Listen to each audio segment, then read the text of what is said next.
the Azores, it's a kind of oasis. We are really the most remote lands in the North Atlantic.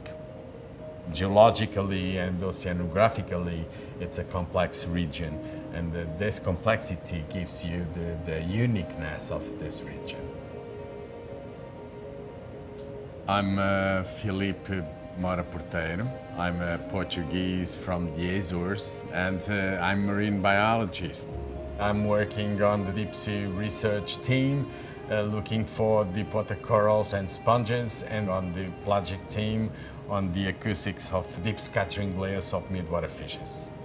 And also to translate the science produced in this cruise for general public and for the stakeholders that I think are keen to know more about the research. The sea was always present in my life. Since I was a kid, I just play on the tide pools. I learned how to fish, how to appreciate fish and marine life in general. I started work on marine biology in '87, and I'm happy with my choice to be marine biologist.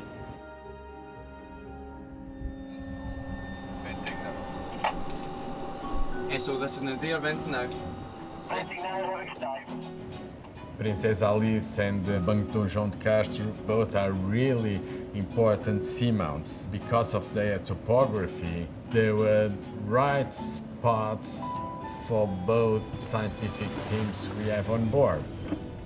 Because the pelagic life aggregates like manta rays, whale sharks, other pelagic sharks around the summits of those seamounts, and because in the same spots you can go down and find deep water corals and sponges aggregations for the deep sea research team work. So it was really the best of two worlds for both scientific teams to work together in the same platform.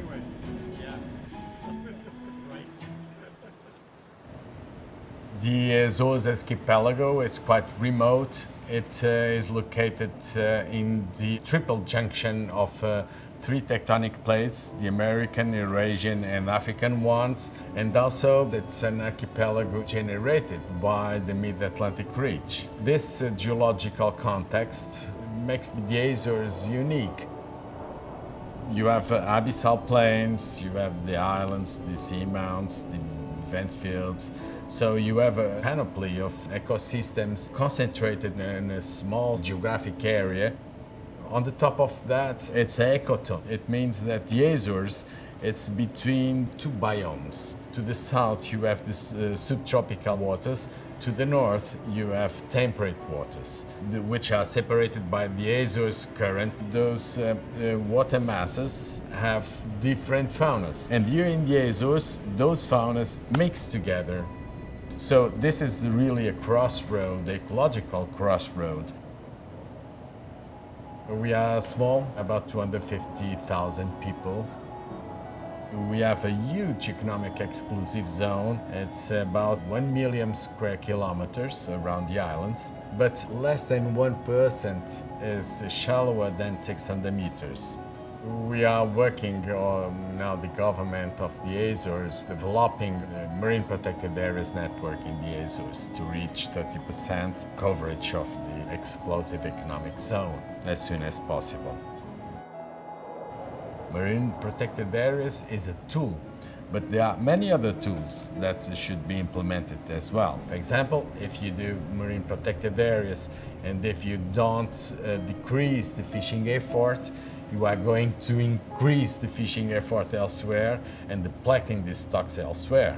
If you decide top-down, if you don't care about the stakeholders' opinions, they don't care about your decisions. To put everybody around the table and to discuss the problems, it's the only way you have.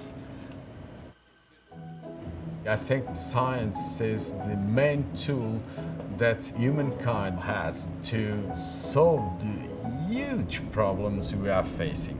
Now we have the two teams working more or less separate, but when data starts to be analyzed and results start to appear, I think that the challenge is to integrate logic with the method and to get the big picture of the ecosystem functioning and the biological processes.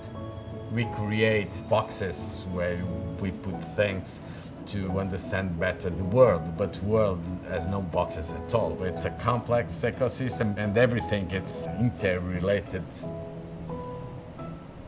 Sometimes I wake up in the morning and I'm quite optimistic and full with energy to work in a profit of the planet, for humans, for neighbors, for my colleagues. I think that if I have conscience about the problems, I should work to fight those problems and to solve those problems. Even if sometimes I'm pessimistic. And as I'm getting old, I'm the more pessimistic. But still working with energy to leave a better world for my child and for the childs of everyone.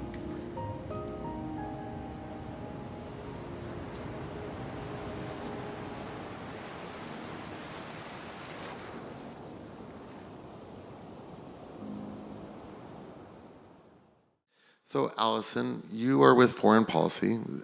We have been working with you now for several COPs, going back to Sharm el-Sheikh, and you hosted a breakfast yesterday on carbon disclosure, not exactly the topic of this particular conversation, but if you could share with us a couple insights that you had from yesterday's conversation, who was there and what that was about. And then with regard to these marine protected areas, we can dive into a little bit deeper information and some announcements that you have from Foreign Policy today. But first, tell us about breakfast. Sure. First of all, Stan, thank you for having us here and for your partnership, and everyone at Hub Culture. You've been incredible partners for years, and we really are grateful for that. And the opportunity to convene people from across disciplines, from across countries, to have really important and meaningful conversations about how to leverage their expertise and experience and better align for action that will really have meaningful and substantive and durable impacts. And so thank you, first of all, for that, and for everyone caring about this conversation. So as it relates to yesterday, yes, we held a roundtable breakfast that was focused on carbon disclosure, and it was wonderfully very well attended, and it was attended by those from standards-making bodies, multilateral development banks, technology companies, industry, and civil society, to really kind of grapple with where we're at with carbon disclosure and why is that important. How do we understand the actual carbon impact that we are all having, organizations and companies in particular, in the world, and how can that be more effectively and systematically tracked, reported, and then how can that information be utilized to really implement more efficient operations around the world? And if you know, the adage, if you can't measure it, you can't manage it. And I think there is an increasing movement toward an understanding of what that means for Scope 1, Scope 2, and increasingly Scope 3, even though it is complex to understand what that carbon footprint looks like throughout supply chains. It's a fragmented space.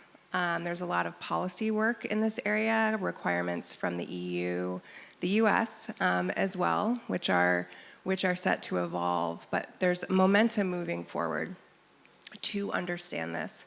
And why does this matter? It matters not only for organizations and companies' understanding of their carbon footprint, of course, to comply with regulations, but for greater efficiency of their operations and to really understand how they can communicate with the capital markets and with finance what kinds of projects are really reducing environmental footprints. One, how does this connect to today and how does this connect to oceans? One of the things that came up repeatedly yesterday is related to biodiversity, and that has been an under-discussed, relatively speaking, an under-reported issue, and we need to understand and have a greater ability to track our footprints across the ocean space in order to be able to better manage operations internationally and around the world.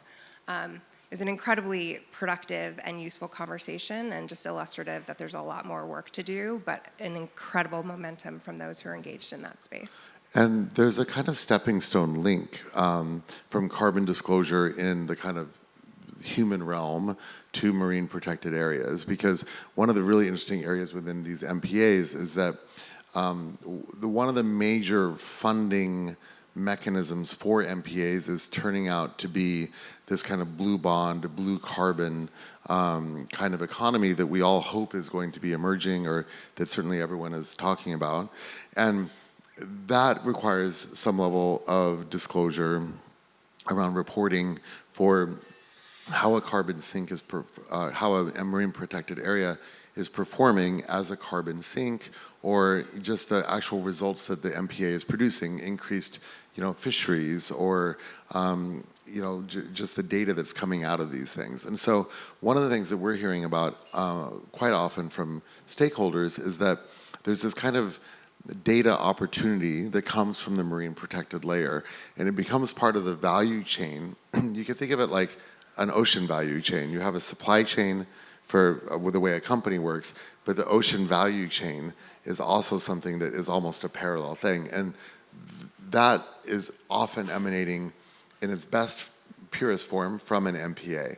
So from MPAs come these ocean value chains, and from these ocean value chains come essentially tradable assets or value that can then plug into disclosure, because so much of disclosure is about then figuring out what you buy, because if you disclose your carbon, you then know how much carbon you have to offset, and if you know how much offset carbon you need, then you can look at a marine protected area or a blue credit or something like that to determine how much of that you should buy.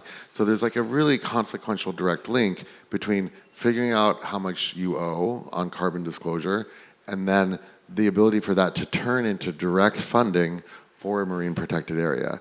That's actually, disclosure is the key to funding MPAs.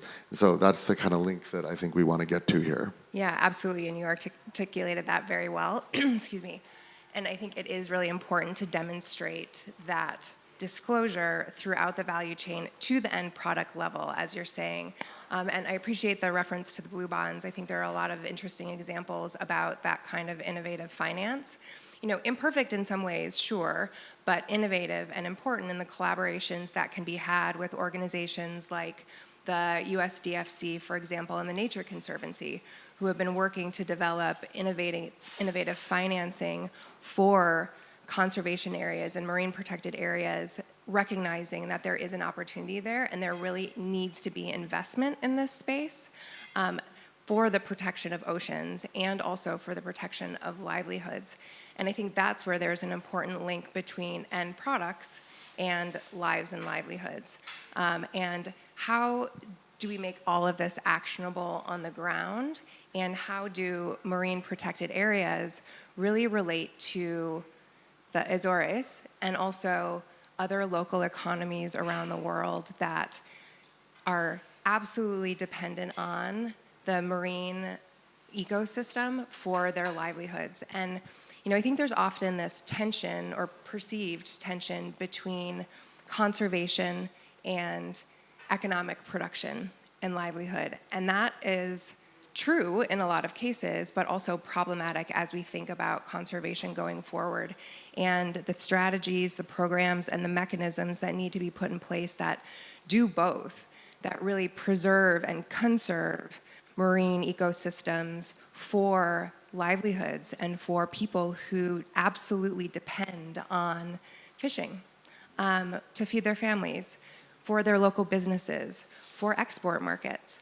And while in conflict in some areas, there needs to be a recognition of those linkages and also communication with the communities that are most affected. And so I think that's where, going back to the beginning, this communications and engagement piece is so important. How can these mechanisms, these programs, be designed in a way that are truly and meaningfully inclusive of those communities and local economies, and how can those people who are experiencing this and working in an environment every day inform how they're designed to have the greatest impact and be durable and sustainable.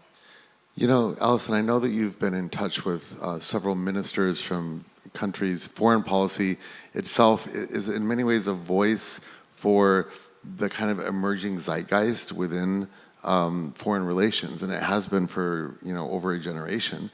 I'm curious, what are you hearing in your conversations with these various ministers about the progress toward creating MPAs, and what are you just hearing generally from them about how they're making progress on that subject?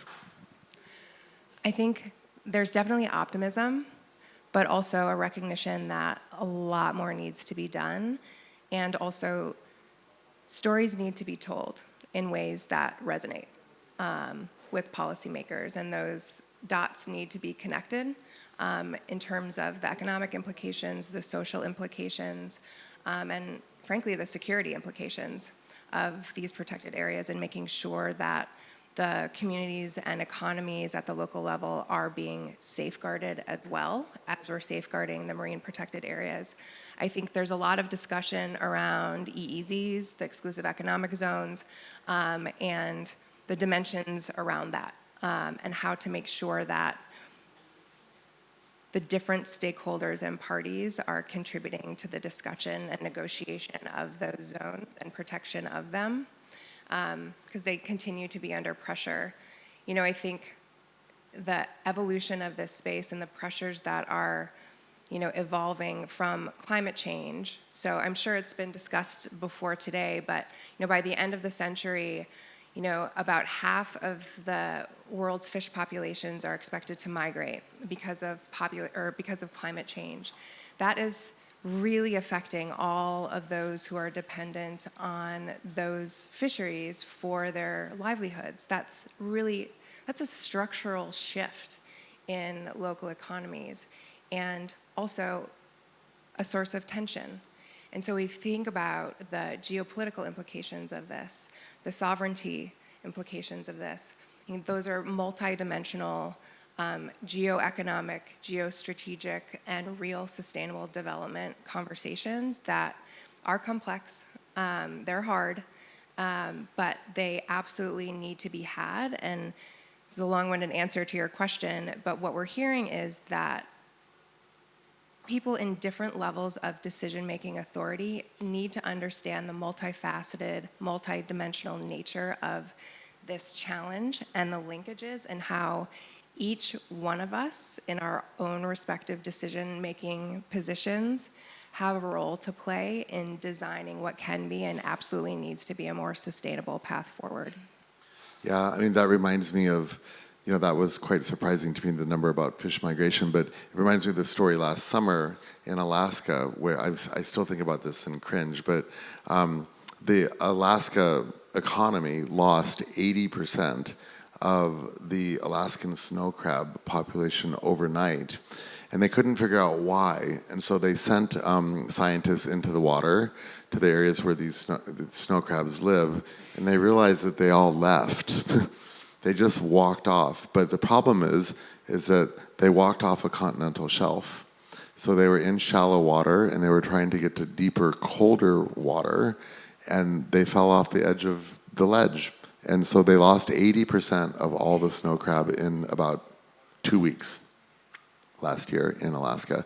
And, that's a population that you can't replace. Like, we have all these pressures around fishing and overfishing and things like that, which are bad enough.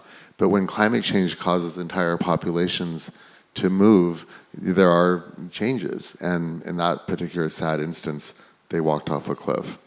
So with that, why don't we walk over another cliff and talk about what is foreign policy doing on the communications front to help educate? You talked about this need for everybody to kind of understand the whole picture, even if your particular part is very focused. I think that maybe AI is one of those things that can help us understand things, because when we can trust it, it also can become an extension of ourselves that we can rely on for information. But foreign policy has enormous access to some of the top people in the world on these matters. What are you guys doing to try to educate the rest of us? Yeah, it's a great question. And kind of going back to this notion of us all having a role to play and also a responsibility to play in this. So foreign policy, if you're not familiar with our organization, we are a multimedia company based in the US. And our history legacy is from the magazine and our editorial side of FP, which has been around for about 50 years. And our editorial colleagues are doing just tremendous reporting and journalism about a range of geopolitical issues around the world.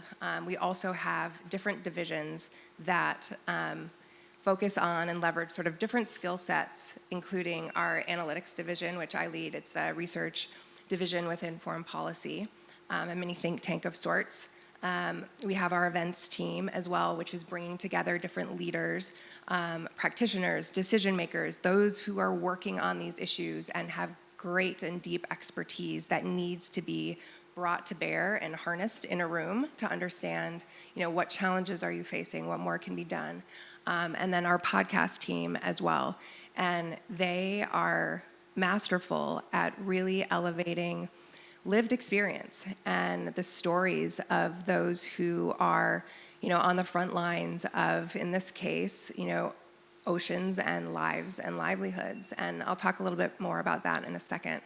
But to get back to your question, what is foreign policy doing? We're trying to utilize the skill sets and the background expertise that we have across our organization to analyze, report, provide data-driven evidence on a range of geopolitical, socioeconomic issues around the world, and to communicate that evidence base, that lived experience, and those stories to those who are in positions of decision-making authority, so that in their decisions, they can be more informed and utilize that data and evidence base for the decisions that they're making. And, I think it's important that we all think about the messaging and how we communicate and to whom. Who's your audience? And what are we trying to communicate and how? And so that's kind of how we think about that too. There are different channels and different ways to communicate with, different communities and different stakeholders. And so we try to do that through multiple levels to reach folks where they're at. In a world where trust in voice is falling, how do you guys maintain that level of trust? I think you guys have somehow managed to avoid a lot of the dramatization that's happened with big media, especially in the US. Is it because you guys have that research focus and that international kind of perspective that has kind of insulated you from that? Or what do you think is driving that? Yeah, thank you for that question. It's a good one. I think it's the ethos of our company, our organization, and how it's existed since its founding, which is nonpartisan. And we really endeavor to provide data-driven, fact-based, rigorous research, journalism, and all of our projects and all of our teams really adhere to that and believe in that. And part of that is showcasing different viewpoints and being inclusive in those conversations. And we are not an advocacy organization, and we don't have an agenda, but other than to provide that fact and evidence base in our various ways. And so, through the journalists, through our research team, and through the podcast team, and with the podcast team, I would say too, they are, really trying to understand at local levels and at the human level, what is the lived experience? What is that reality? And how can we elevate that as an organization? And I think it's kind of interesting how we're structured, because these different divisions are all under a media umbrella that can amplify the evidence base, the voices, and those stories to our different audiences around the world, and showcasing those realities is incredibly important to drive the conversation forward. And so we do endeavor to, maintain that nonpartisan approach and that inclusive approach, and really wanting to elevate differences of opinion and experience in that. Just the facts, ma'am. Just the facts. Just Okay, the facts. so I think you have a little something to show us about a new podcast project that's about to happen. So can we talk about that? Yes, absolutely. And actually, this is the next season of the project. So I'm really excited about this. And this is from our podcast team. They are back in the US, but they've been traveling across the world for the last couple years with a project called The Catch, which is a podcast that is produced in partnership with the Walton Family Foundation. And the sort of origin story of this was to really understand and investigate, how does the food that's on our plate get there? Where does it come from? What are the supply chains?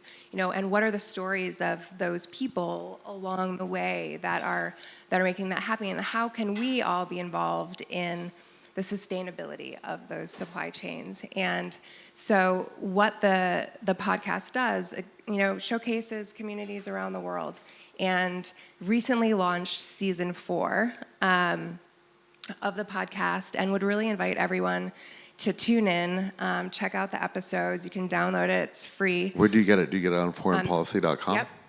Thank you for asking that. I would have forgotten. Foreignpolicy.com, and you can go to our podcasts section, and you'll see there The Catch. And you can download all of those episodes. But I think it really speaks to what I've been trying to articulate about the ways in which we're able to showcase live experience. And, from the fisherwoman on the beach and the business that she's running for her family and her community, to the scientists who are protecting marine waters and others, and really being able to illuminate the linkages there that we're all trying to strengthen and protect. Okay, let's have a little peek.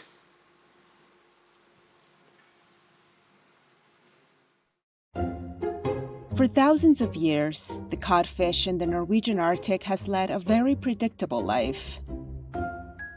Migrating south from the Barents Sea, passing the coastal communities of Finnmark and Troms, and eventually making its way to the warm spawning grounds of Lofoten, which juts out into the Norwegian Sea. This annual pilgrimage has made fishing a way of life and a vital piece of Norway's economy. The country exports nearly 3 million tons of seafood a year. Cod is second only to salmon. But in recent years, the fish in Norway have started acting strange. Climate change is warming the waters, causing cod and other species to start showing up in places they hadn't before. This adds to tension as Norway deals with its big next-door neighbor, Russia. Hi, I'm Ruxandra Guidi, host of The Catch, a podcast from Foreign Policy about the seafood we eat and the impact it can have on our world. This season, I'm packing up my parka and mittens and heading to Norway, a place so far north it's known as the land of the midnight sun. There, I'll get a first-hand look at the country's cod fishery and how Norwegians are balancing negotiations with Russia during these not-so-peaceful times. I'll also learn about negotiations going on inside Norway between big fishing vessels and the indigenous Sami people.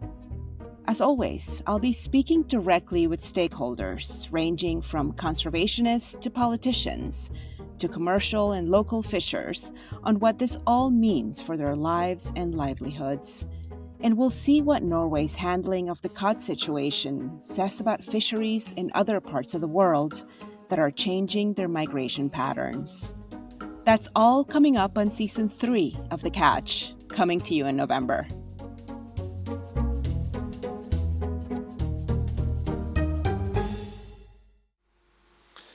You know, I once hitchhiked to the Lofoten Islands. In college, I went hitchhiking from Bergen all the way to Tromsø, and then I stowed away on a cruise ship because I didn't have the money to get back. And so I stowed away on a cruise ship, and then I got off in the Lofoten Islands. And it was one of the most incredible places I've ever been in the world. It's really absolutely beautiful, but there's nothing there. It was just fish.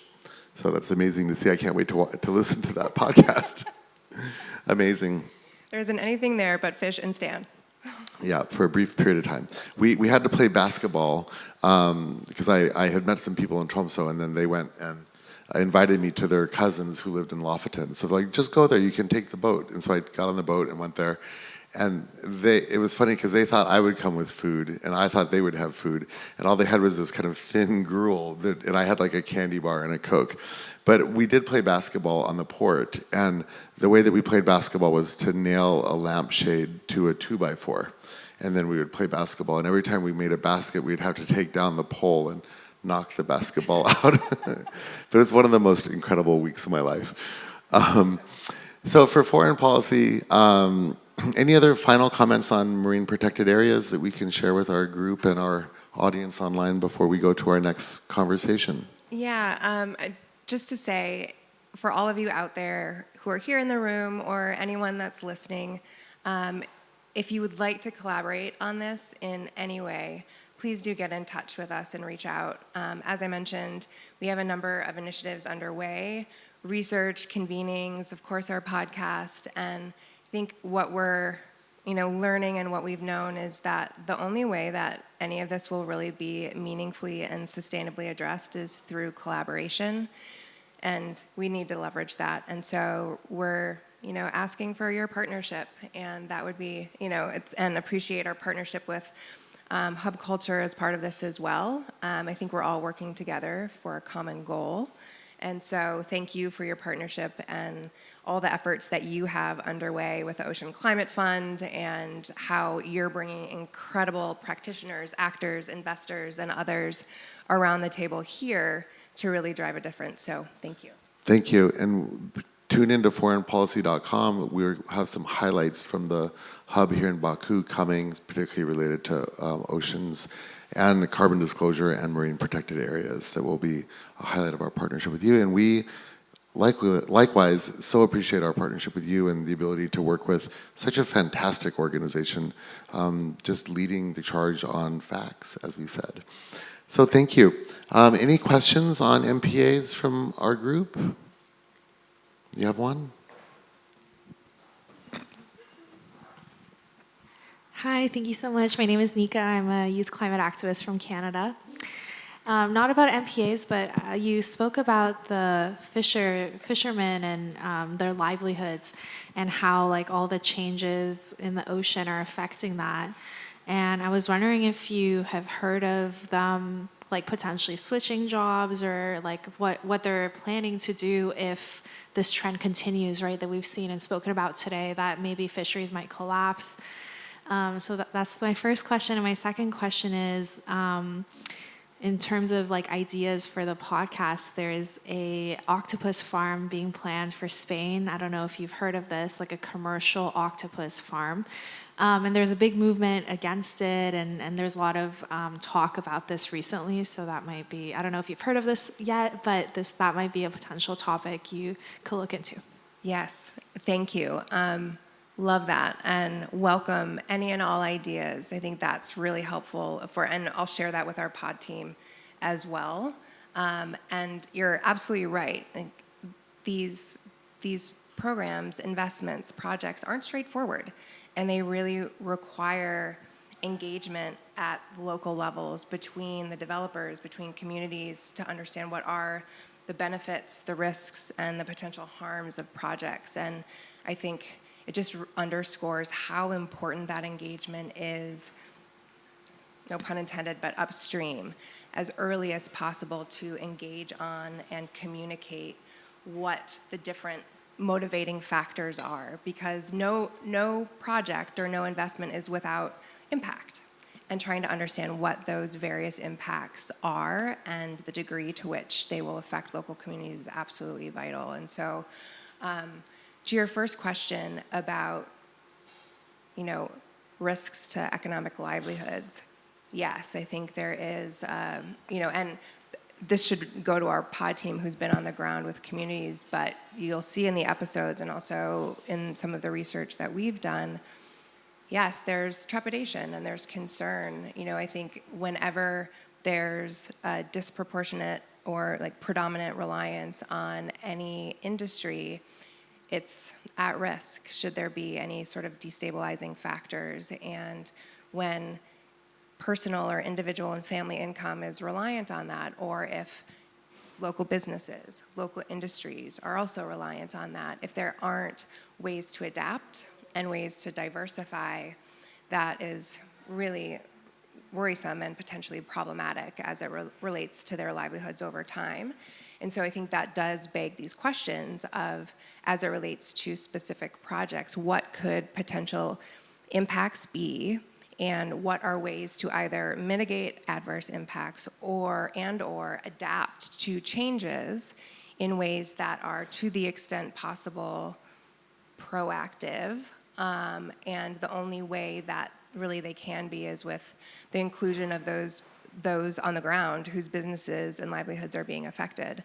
And so, yes to all of that. I think there is, of course, concern, but also an opportunity here to engage with those at different levels to have more resilience in the system, not in a trite way or use of that term, but in ways that are, again, proactive, inclusive, and really meaningful.